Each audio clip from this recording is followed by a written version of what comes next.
Halo semua, selamat datang di video pembelajaran hari ini.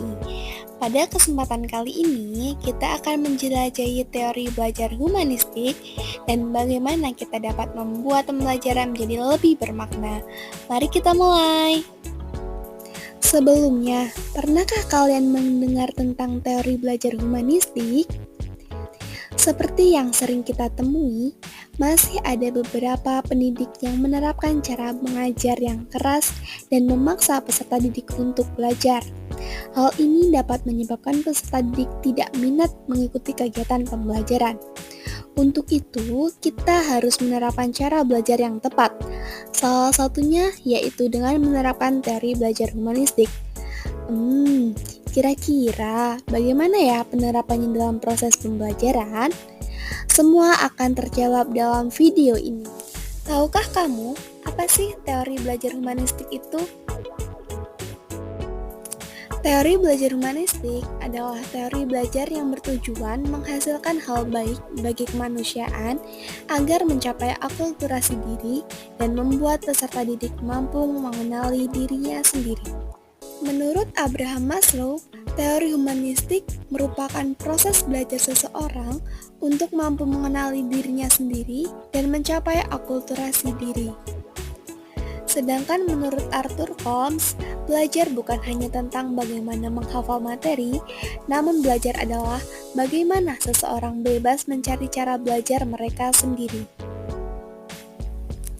Selain itu, menurut Carl Rogers, beliau menyatakan bahwa proses belajar membutuhkan sebuah sikap saling menghargai dan memahami antara murid dan gurunya. Tahukah kamu, dalam memenuhi kebutuhan itu ada tingkatannya? Seperti dalam teori Maslow, kebutuhan hidup memiliki 5 tingkatan, di mana kebutuhan tingkat rendah harus dipenuhi secara memadai sebelum kebutuhan tingkat tinggi dapat mempengaruhi perilaku. Kira-kira kebutuhan apa saja sih yang harus kita penuhi? Yang pertama ada kebutuhan fisiologis. Ini merupakan kebutuhan paling dasar untuk kelangsungan hidup, seperti makan, air, tidur, dan udara. Ketika kebutuhan ini tidak terpenuhi, maka akan menjadi prioritas utama. Selanjutnya adalah kebutuhan keselamatan. Setelah kebutuhan fisiologis terpenuhi, kita harus mencari keamanan dan stabilitas. Ini mencakup keamanan fisik, keamanan finansial, kesehatan, dan perlindungan dari bahaya. Selanjutnya, kebutuhan sosial. Setelah memenuhi kebutuhan fisiologis dan keamanan, kita harus mencari kedekatan dengan orang lain, memiliki hubungan yang bermakna, rasa persahabatan, cinta, dan keanggotaan dalam kelompok sosial.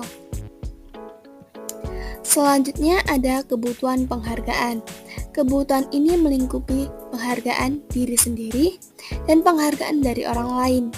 Ini mencakup kebutuhan akan harga diri, pengakuan, prestasi, serta merasa dihargai dan dihormati oleh orang lain.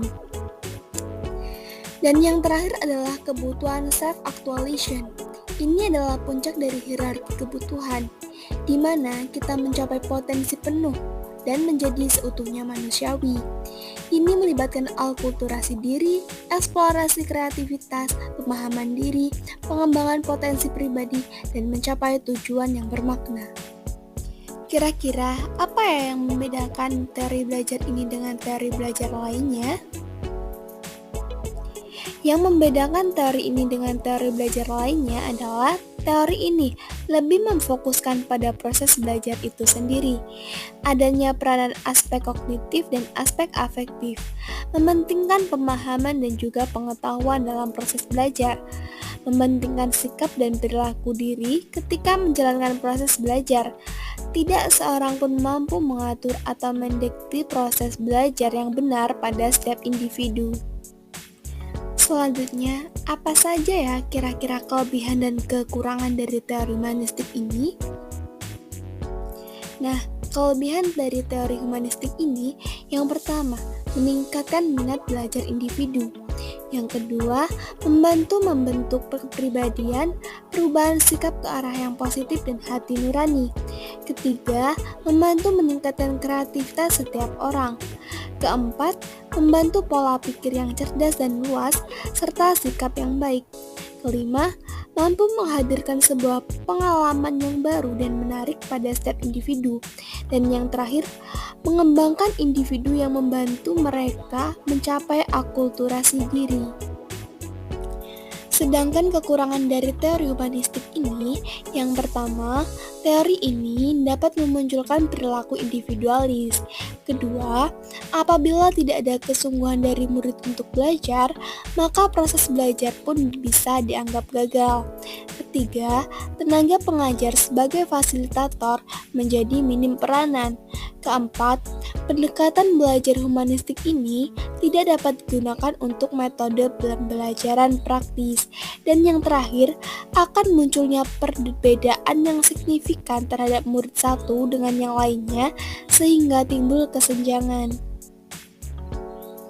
Bagaimana sih penerapan teori humanistik ini dalam pembelajaran? Nah, ini ada beberapa penerapan yang harus dilakukan dalam pembelajaran. Yang pertama, tentukan tujuan pembelajaran. Kemudian, rancang materi sesuai tujuan. Identifikasi kemampuan individu. Pilih topik yang menarik. Persiapkan fasilitas belajar. Bimbing aktivitas belajar. Beri bimbingan makna pembelajaran, dorong penerapan luar kelas, evaluasi dan umpan balik. Pengajar bertugas sebagai fasilitator. Maksudnya, pengajar memberikan motivasi awal, sampaikan tujuan pembelajaran, pahami karakter siswa, fasilitasi materi kreatif, jalin komunikasi efektif, dorong kreativitas dan pemahaman diri, jaga suasana belajar, aktivitas siswa, gabungkan dengan teori lainnya. Itu adalah salah satu tugas dari seorang pelajar sebagai fasilitator. Itulah tadi penjabaran mengenai teori belajar humanistik. Cukup sekian, see you and thank you.